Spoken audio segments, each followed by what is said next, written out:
Hey there, bright and beautiful. You might notice something different. The background is different. We are in a different location, as well as this.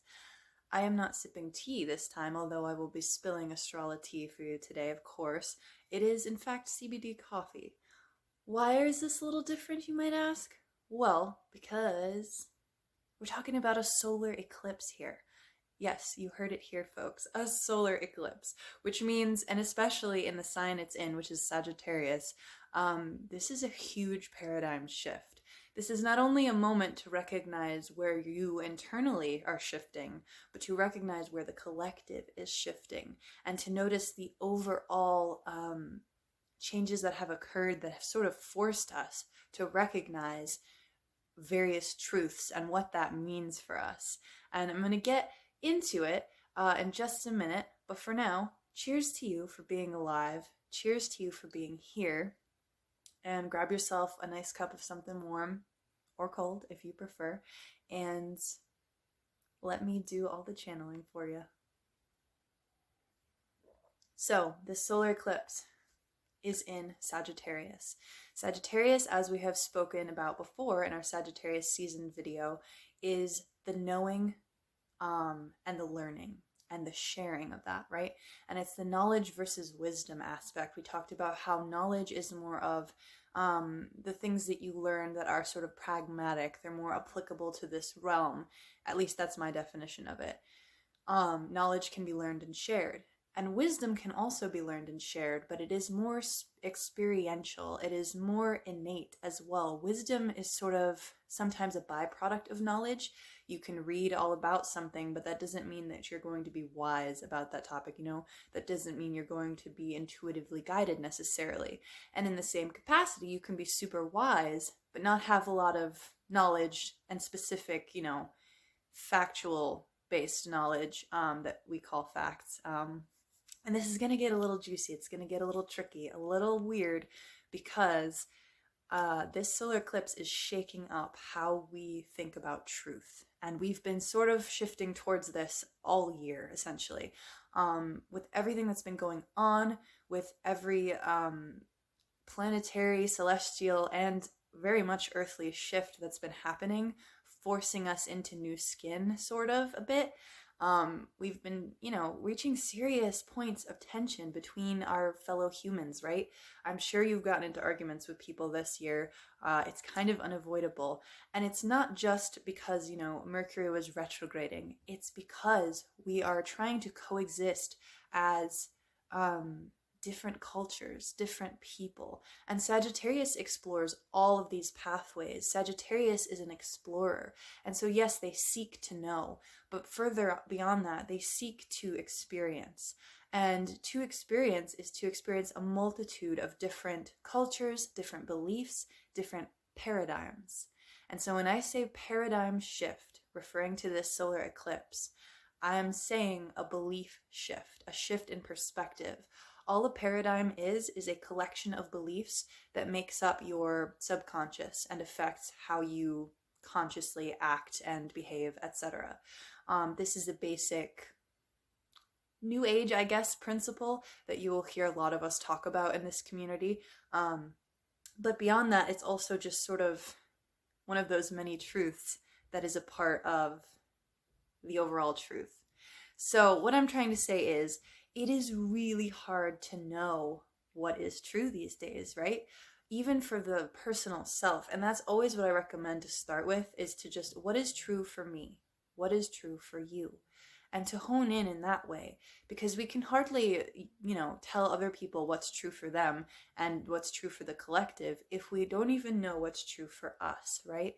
And so this solar eclipse, which by the way is on December 14th, is going to be huge for recognizing this, for stepping out of our shell, but also for being like, do I know myself? Know thyself. I forget who said that, but everyone says it now, right? Because it's so so massively important to our overall existence, right?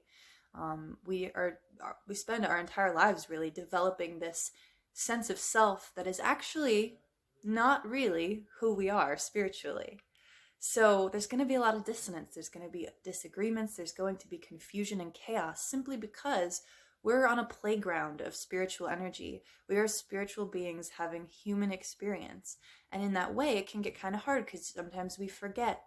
We're like, this isn't me, and yet it is me. I feel really passionate about this body I'm in. I feel really passionate about the mind, thoughts, and, programs that occur and all those neurons firing and whatnot. But you can be passionate about all that and identify with it without over attaching, without basically displacing your identity onto an idea. Because it is so wonderful to channel all these ideas and to be passionate about the world's problems, right? We want to heal together. And that is where Saturn and Jupiter conjunct in Aquarius comes in. This is leading us into 2021 with some big good juju for the collective, and I'm not going to go into huge detail about that because we're focused on this very much eclipse energy. But seeing as that this starts to happen soon after the eclipse happens, there is this sense of revelation, this sense of fiery inspiration. Allow yourself to feel this, whether it's on a personal or collective level. Perhaps you're like me and you find yourself channeling messages for both you and the collective. But lately, I will say, in situations where usually I channel for the collective, I really have been just channeling for me. And so I've been sharing less and less of that because I know that it's my content to consume, not necessarily quite yet to share. So in other words, stay tuned for what I got brewing because there's a lot. And we also, all of us here at LifeGrove, have all kinds of plans and exciting ideas.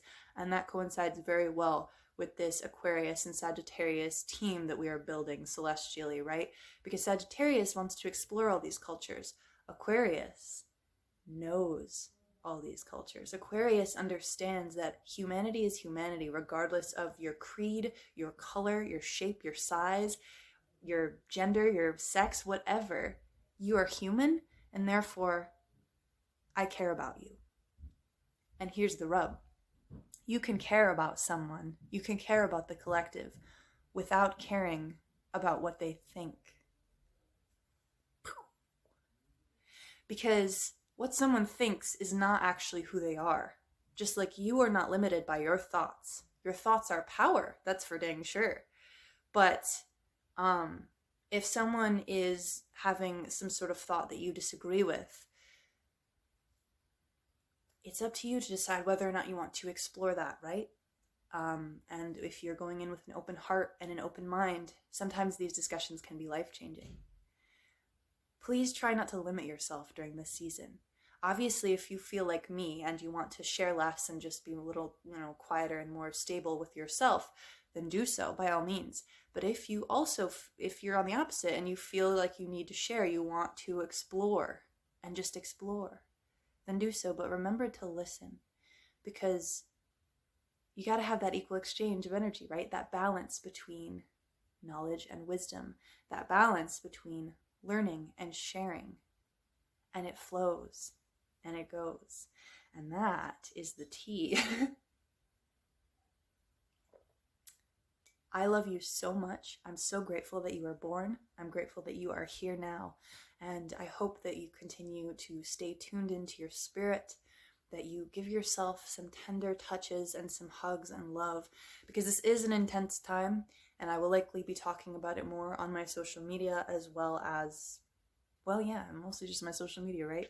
And in the ether, in the Akashic records, right? So I will see you there. I love you very much.